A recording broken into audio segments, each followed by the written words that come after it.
विकास जी पुनिया जुड़ चुके हैं। विकास जी, जिस प्रकार से जो रिजल्ट और जो रुझान सामने आ रहे हैं उनको देखकर आप क्या कहेंगे?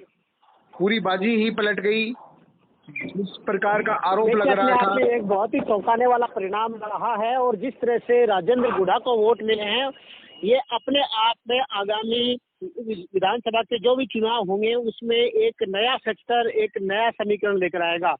क्योंकि जिस तरह से ओला परिवार का नुकसान को वोटों का नुकसान हुआ है, उनका जो परंपरागत वोट जो जुड़ा हुआ था वो सारा वोट उनसे छिटक गया है।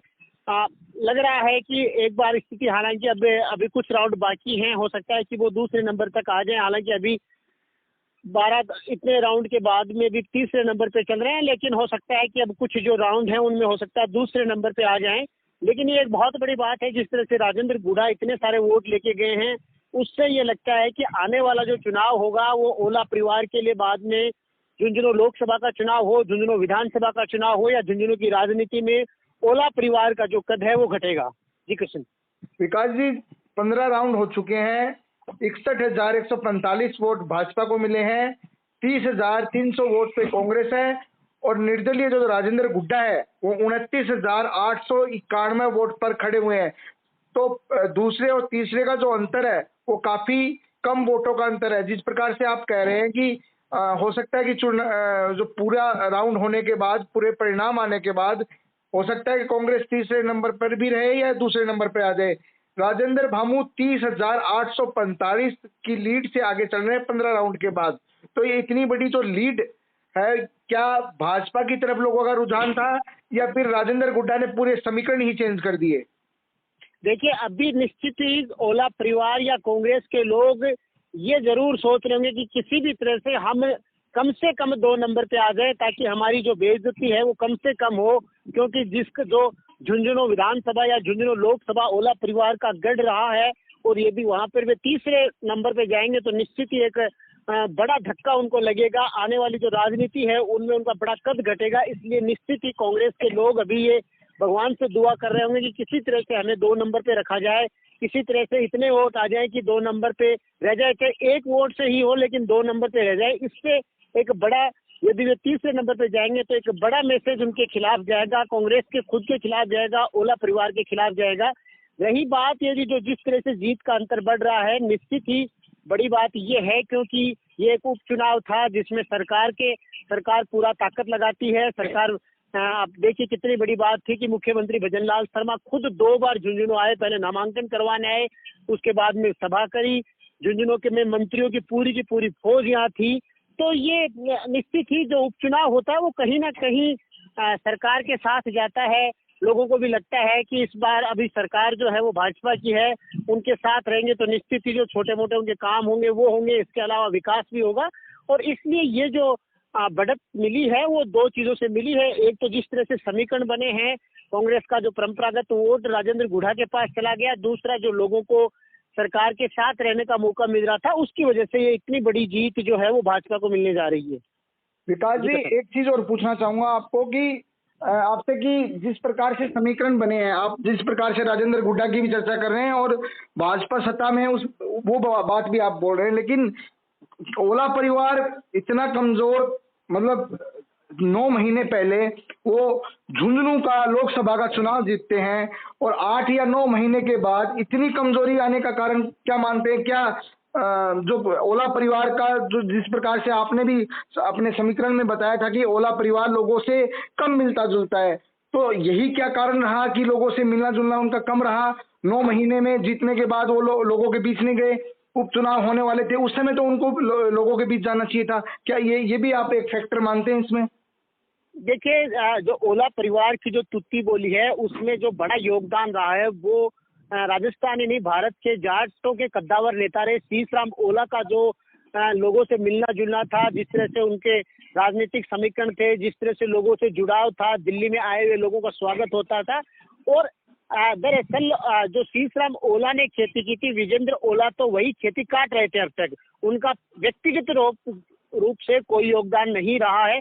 हालांकि अपने आप में एक बहुत ईमानदार नेता है, ना किसी का बुरा करते हैं, लेकिन अब लोगों को ये नहीं चाहिए कि कम से कम भला करने वाला भी होना चाहिए। इस तरह के लोगों की अब लोगों को जरूरत नहीं है, क्योंकि आज हर एक आदमी ये समझता है कि उसका छोटा सा दुख हो, उसके घर पे मौत मरण हो, तो भी नेता उसके पास में आए, उसको सांत्वना दे, उसके घर पे कोई खुशी का मौका हो, शादी हो, तो भी नेता आए। तो इस तरह की राजनीति से ये विजेंद्र ओला हमेशा से दूर रहे हैं, और यही कारण है कि वो लगातार जिस तरह से उनका शीशराम ओला के जाने के बाद में झुंझुनू की राजनीति में उनका जिस तरह से कद घट रहा है, और हालांकि उनके चुनाव हैं, वो उनके शीशराम ओला के पुत्र हैं अमित ओला, वो लड़ रहे थे, लेकिन ये चुनाव विजेंद्र ओला का ही था एक तरह से। तो बड़ी बात यह भी है कि अमित ओला भी कोई बहुत ज्यादा जनता से जुड़ाव नहीं था, इसलिए आप ये कह सकते हैं कि शीशराम ओला के जाने के बाद में ओला परिवार का कद लगातार घट रहा है, और उसमें विजेंद्र किसी भी तरह का कोई ऐसा प्रयास नहीं कर रहे हैं कि वापस कोई जुड़ाव कर सके जनता से। जो चुनाव लोकसभा का चुनाव जीते हैं या विधानसभा का पहला चुनाव जीते थे, ये सब शीशराम ओला ने जो खेती की थी उस खेती का फल था।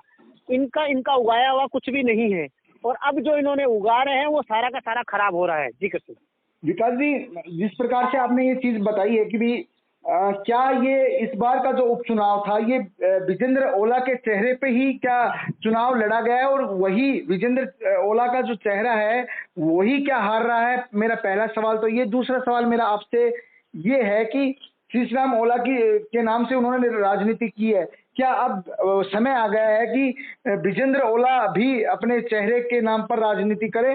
और शायद इसी राजनीति को जनता नकार भी रही है, क्योंकि शीशराम ओला की राजनीति तो के चलते तो वो जीतते आ रहे थे। दूसरा, कांग्रेस के लिए अब कितनी बड़ी चुनौती होगी, क्योंकि जो मूल वोटर है, मुस्लिम वोटर, वो किसका है? तो कहीं ना कहीं जो डैमेज कंट्रोल है, इस झुंझुनू जो इसका गढ़ माना जाता है कांग्रेस का, वो कहीं ना कहीं किसका है? तो कांग्रेस का कितना बड़ा नुकसान आप देखते हैं? देखिए, इसमें कोई शक नहीं है कि जो झुंझुनू विधानसभा का उपचुनाव था वो विजेंद्र ओला ही लड़ रहे थे। कितनी बड़ी बात है कि केवल उपचुनाव था, लेकिन उसके बावजूद कांग्रेस का कोई बड़ा नेता यहाँ पर ना कोई सभा करने आया, ना कोई नामांकन के समय आया। जाट बाहुल्य क्षेत्र होने के बावजूद गोविंद सिंह डोटासरा जैसे नेता को प्रचार के लिए नहीं बुलाया, जिन्होंने राजस्थान के बाकी विधानसभाओं में जाकर और जिस तरह से उनका जो लोक लुभावना, जिस तरह से वो भाषण देते हैं, जिस तरह से लोग कहते हैं, जिस तरह से फटकारे देते हैं, तो वो फटकारों की कमी महसूस की जा रही थी झुंझुनू विधानसभा में। जबकि उनके नजदीक का क्षेत्र है, शेखावाटी का क्षेत्र है, शेखावाटी के ही वो नेता हैं, लक्ष्मणगढ़ झुंझुनू से बहुत ज्यादा दूर नहीं है, लेकिन उसके बावजूद उनको नहीं बुलाया गया। जबकि वो सारी और विधानसभाओं में गए। मुख्यमंत्री अशोक गहलोत जो पूर्व मुख्यमंत्री है वो नहीं आए। इसका मतलब ये है कि विजेंद्र ओला ये मान रहे थे कि मेरे से बड़ा चेहरा राजस्थान में नहीं है। वो अपने आप में इस बात के लिए कॉन्फिडेंट थे कि जब मैं हूँ, एमपी हूँ, तो यहाँ पे कोई दूसरा नेता आकर क्या करेगा, और इसलिए ये निश्चित रूप से पूरी तरह से विजेंद्र ओला की हार है। दूसरी बात, कांग्रेस के लिए जो बात है, कांग्रेस को कोई बड़ा नुकसान आप नहीं कह सकते, क्योंकि मुस्लिम वोट जो छिटका है वो कांग्रेस से नहीं छिटका है, वो विजेंद्र ओला या ओला फैमिली से छिटका है। मुस्लिमों को ये साफ पता था कि इस बार कोई सरकार नहीं बनने वाली है। जो भाजपा का जो वो आम तौर पे भाजपा के खिलाफ वोट देते हैं, तो उनको पता था कि अब सरकार तो भाजपा की रहनी है, तो यहाँ विधायक कोई भी बने उससे कोई फर्क नहीं पड़ेगा, और इसलिए वो ओला परिवार को सबक सिखाना चाह रहे थे।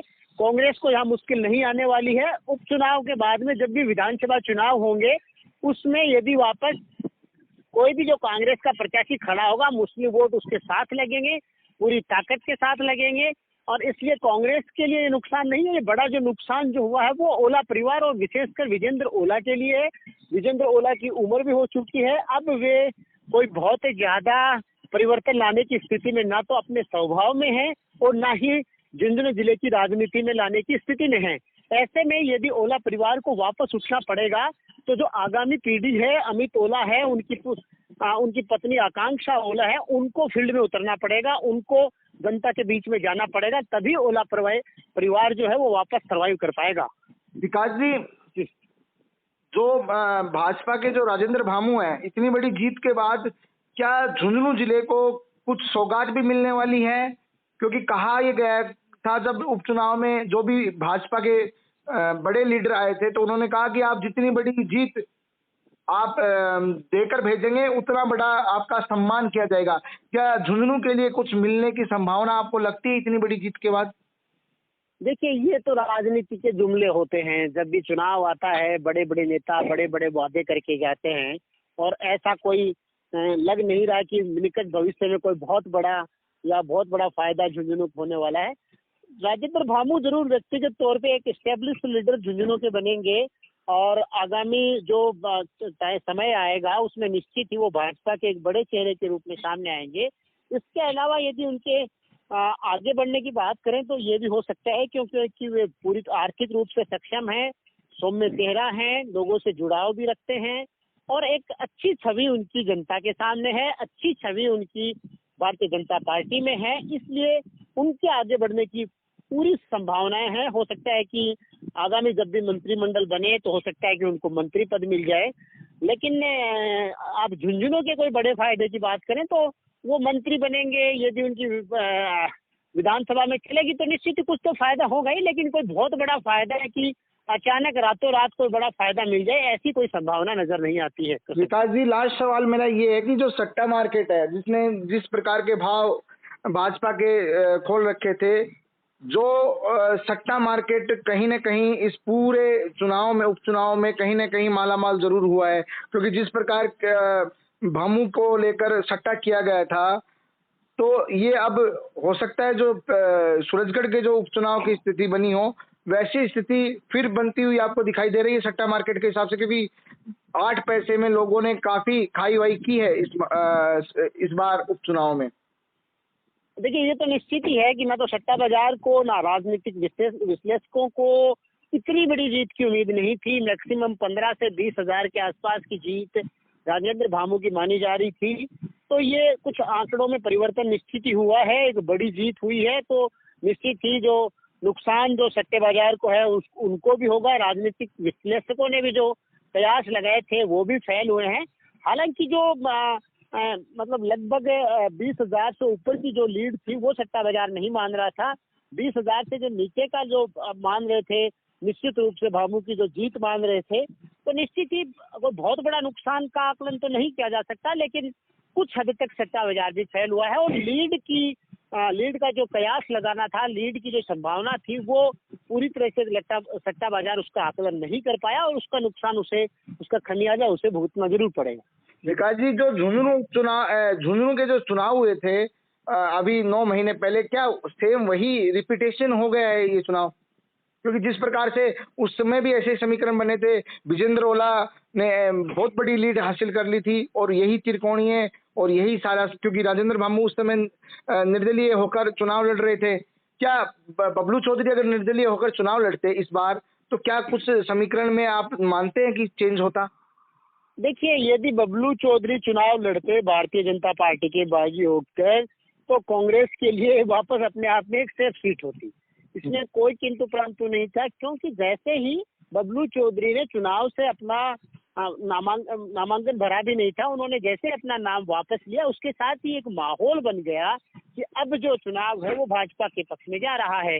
दूसरी ओर राजेंद्र गुड्डा जिस तरह से 6 महीनों से सक्रिय थे, उनसे सब लोगों को ये अंदाजा था कि कहीं ना कहीं मुस्लिम वोटों का एक अच्छा खासा धड़ा राजेंद्र गुड्डा लेकर जाएंगे। तो ऐसे में जो माहौल बना, उससे भी कहीं ना कहीं जो लोगों को साफ पता लग गया है कि भाजपा जीत रही है। तो आप समझते हैं कि हर विधानसभा में 10% वोट जो होते हैं वो जीत की ओर जाते हैं।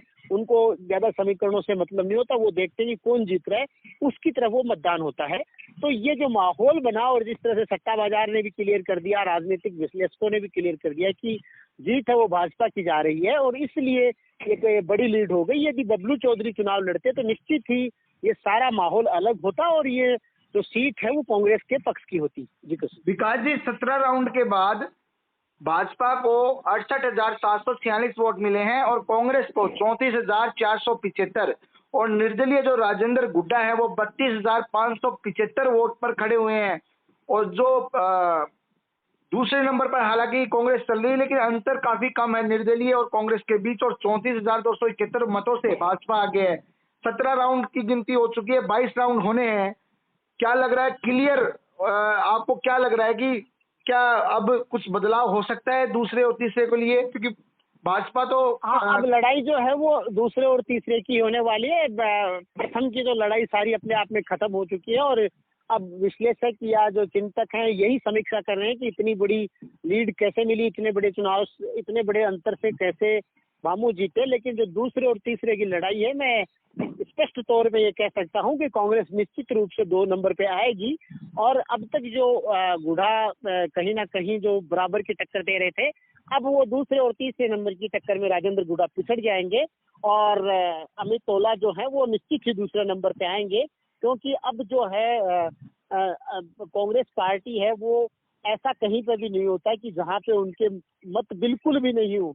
लेकिन राजेंद्र गुढ़ा को कई बूथ ऐसे सामना करना पड़ेगा जहां पर उनके जो वोट है वो 20, 30, 50, 100 तक भी हो सकते हैं, इससे ज्यादा नहीं हो। तो इसलिए ये अंतर अब धीरे धीरे बढ़ता जाएगा और निश्चित ही कांग्रेस दूसरे नंबर पर रहेगी। विकास जी, अगर राजेंद्र गुड्डा दूसरे नंबर पर रहते हैं तो ये कितना बड़ा संदेश रहेगा? लास्ट सवाल मेरा आपसे ये है। देखिए, राजेंद्र गुढ़ा का दूसरे नंबर पे रहना पूरे देश में अपने आप में एक बड़ा सवाल जाएगा कि ओला परिवार झुंझुनू से नहीं राजनीति से खत्म हो रहा है। क्योंकि हार जीत अपने आप में एक अलग पहलू होता है और तीसरे नंबर पे जाना ये संकेत करता है कि आपका जनता से जुड़ाव बिल्कुल खत्म हो गया है। तो ये जो भी शीशराम ओला की बनाई हुई खेती थी वो लगेगा कि अब उस फसल की पूरी कटाई हो चुकी है। अब यदि उसमें वापस कोई बीज डालेगा तो वापस खेती होगी, नहीं तो ये फसल यहीं पर खत्म हो रही है। जी कांग्रेस का जो आरोप था कि ये जो राजेंद्र गुड्डा है वो भाजपा की बी टीम है, लेकिन उन्होंने जिस प्रकार से वोट लिए हैं वो तो सभी मतलब भाजपा और कांग्रेस दोनों पार्टियों को नुकसान पहुंचाया उन्होंने, क्योंकि जितने वोट उनको मिल रहे हैं उस अनुसार तो दोनों पार्टियों को उन्होंने नुकसान पहुंचाया। तो बी टीम वाला जो सवाल है वो कहीं ना कहीं दरकिनार हो जाता है। नहीं, देखिए, ये बात है कि ये कहते हैं कि ये 2 धारी तलवार होती है जो एक तरफ से वार नहीं करती है राजनीति में। लेकिन ये जिस तरह से राजेंद्र गुढ़ा के खड़े होने के बाद जो माहौल बना और हर व्यक्ति ये कह रहा था कि मुस्लिम वोट बड़ी संख्या में छिटक रहे हैं, बड़ी संख्या में छिटक रहे हैं, तो ये बड़ा माहौल बना और उसकी वजह से जो है वो ये सारी चीजें हुई हैं। इसलिए ये तो नहीं कहा जा सकता कि ये बी टीम नहीं थे, ये निश्चित ही भाजपा को जिताने के लिए काम कर रहे थे। जो अंदर खाने जो सामने चीजें आ रही थी उनसे ये भी हो सकता है कि राजेंद्र गुढ़ा जल्दी ही भाजपा में शामिल हो जाए, उनको मंत्री पद मिल जाए। इधर से जो कांग्रेस के जो एमडी चौकीदार हैं, जो जिस तरह से भाजपा के बता रहे हैं कि जिस तरह से मुस्लिम वोटों को गोलबंद करने में लगे हुए थे, जिस तरह से ओला परिवार के खिलाफ भड़का रहे थे, उससे ये भी बताया जा रहा है कि एक अपने आप में एक डील है और भाजपा की ओर से वक्फ बोर्ड के चेयरमैन के रूप में उनको कंटिन्यू रखा जाएगा, उनको हटाया नहीं जाएगा। और ये एक इसमें एक बड़ी गणित है कृष्ण, मैं आपको बताऊं कि अशोक गहलोत जैसे जब सचिन पायलट के साथ विजेंद्र ओला गुड़गांव में दिखाई दिए और चूंकि और जो सचिन पायलट के साथ जो लोग थे वो इतने सीनियर नहीं थे और विजेंद्र ओला का नाम आना इसके साथ ही बहुत बड़ी बात हो गई थी, तो उसी दिन से अशोक गहलोत के मन में विजेंद्र ओला के प्रति बहुत ही ज्यादा खटास आ गई थी। उन्होंने ये तय कर लिया था कि ओला परिवार की राजनीति को खत्म करने का प्रयास करूंगा और इसके तहत ही उन्होंने एमडी चौकीदार को वक्फ बोर्ड का चेयरमैन बनाया। और तब से वो चौकीदार है वो लगातार ओला परिवार के खिलाफ काम कर रहे हैं, जिस तरह किसी भी तरह से उनको खत्म करने में लगे हुए हैं। इस बार भी उन्होंने पूरी एक पंचायत बुलाई, लोगों को इकट्ठा किया और जिस तरह से राजेंद्र गुढ़ा को सपोर्ट किया उन्होंने, उससे ये तय है कि ये अपने आप में एक मिली भगत वाला सा खेल था। कहीं ना कहीं इसमें सब जो बड़े राजनेता थे सब अपनी अपनी गणित लगाने में लगे हुए थे। अशोक गहलोत की अपनी गणित थी, इधर से भाजपा के लिए भी जिस तरह से झुंझुनू की जो सीट है वो डी क्लास की सीट थी, तो ये भजन लाल शर्मा जो मुख्यमंत्री है उनके लिए भी वो भी एक बड़ा मैसेज देंगे कि हमने सी क्लास और डी क्लास की जो सीट थी उसको भी जीत में तब्दील कर दिया। तो ये भले ही, और राजनीति में ये चलता भी है, उसमें कोई बुराई भी नहीं है, हर नेता अपनी गणित अपनी गोटियां फिट करता है। तो इस गणित और गोटियों में सब लोग पास हो गए हैं, विजेंद्र ओला फेल हो गए जी। विकास जी, 19 राउंड के बाद 77,374 वोटों से भाजपा वोट मिले हैं भाजपा को, 39,548 कांग्रेस को। निर्दलीय राजेंद्र गुड्डा कांग्रेस से पिछड़ते हुए 34,760 वोटों पर है। लगभग स्थिति क्लियर होने जा रही है कि दूसरे नंबर पर कांग्रेस ही रहने वाली है, क्योंकि 19 राउंड की गिनती हो चुकी है और 37,826 वोटों से राजेंद्र भामू आगे चल रहे हैं। विकास जी, आपका बहुत बहुत धन्यवाद हमसे जुड़ने के लिए।